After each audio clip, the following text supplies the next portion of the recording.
Hindi po ako nangihingi. Nakilala po ako sa pagiging masipag ko na tumatayo po ako ng sarili kong paa. Para lang po sa kalaman ng lahat. Pupunta ko ngayon sa Iwata. So mag-LRT lang ako. Yung RT. Kuha lang ako ng ticket. So ayan guys, nakasakay na po tayo sa MRT. So ito po dahil mas mabilis kung sasakay tayo sa MRT kaysa mag-bus tayo. So ayan guys, malapit na rin naman to, mabilis lang kasi ang akyat. Ayan guys, malapit na tayo kay Diwata Pwesto. So naglakad lang talaga ako galing MOA. Dito na tayo banda sa may Senado.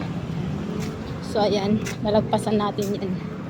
Ayan guys, GSIS. So saglit na lang to kay Diwata. Grabe, hinihingal ako. Mommy and Wonder Daddy. Ito sila yung mga vlogger na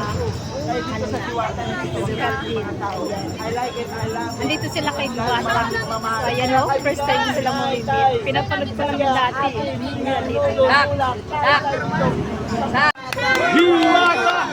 Sa Bong Station Philippines!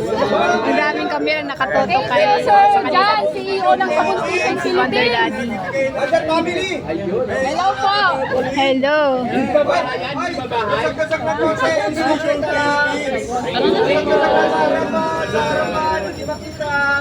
Ayan. Alam mo, on my part naman, gusto ko lang din pasalamatan yung itong sabon na nagbigay sa akin na napakarami. At syempre malaking bagay dito para sa akin. Siyempre ako naman, di ba, basta bigay, hindi naman ako nangihingi. Tanggapin lang natin, di ba?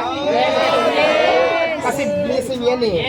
Hindi ko naman sinasabi kailan madam, bigyan mo ako ng sabon. So bigla na lang kayo pumunta dito para bigyan ako at tulong na dito sa akin. Kaya napanggapin ko to. Kasi napapansin ko sa social media, marami kasing mga comment-comment na alam na